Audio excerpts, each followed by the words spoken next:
To take a closer look at the final presidential debate, I'm joined by Laura Blumenfeld, Senior Fellow at the German Marshall Fund here in Washington, D.C. Laura, thank you so much for joining us. Thank you. First of all, in your opinion, did either candidate make a better case for themselves during last night's debate, talking about what's happening around the world and how they can make it better? Well, I think they both scored points and both missed opportunities as well.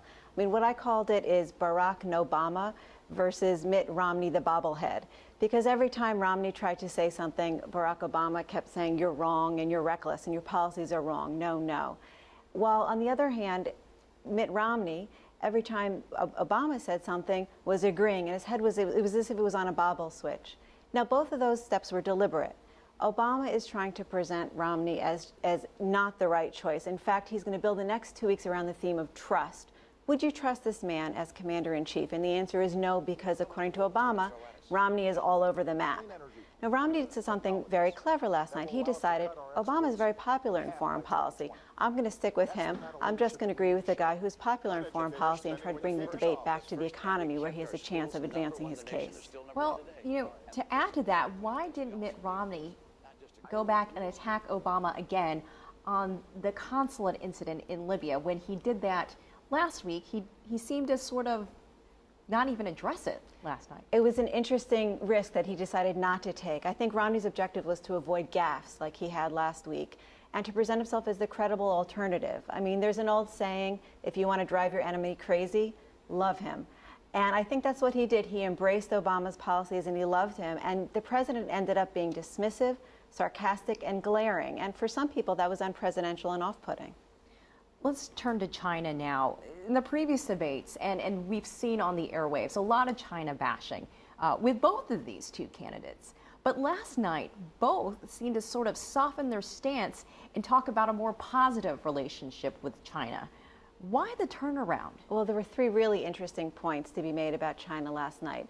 The first thing is that China was the only country outside of the Middle East that was even mentioned. And that happened at minute 73 of a 90-minute debate. And so for all the administration's talk about a pivot toward Asia and focusing on China, you have to understand the reality that every time America looks toward China, they get a gun in their back from some country in the Middle East. The second point about China is, yes, there were the usual buzzwords that candidates use, like stealing, cheating, manipulating. But you're right, the candidates both softened their rhetoric. And that follows a 30-year pattern of American politics, where when they're on the stump, they're bashing China, but when they get to the office and they realize the complicated reality, then they soften their tone and try to work collaboratively. Because the truth is, America and China are like roommates who don't really like each other. They might badmouth each other, but they've got to split the rent at the end of the month and figure out a way to make it work. And the third point, which I think is really important, is what wasn't heard last night, which were two words: human rights. Now, that used to be standard in every American political campaign.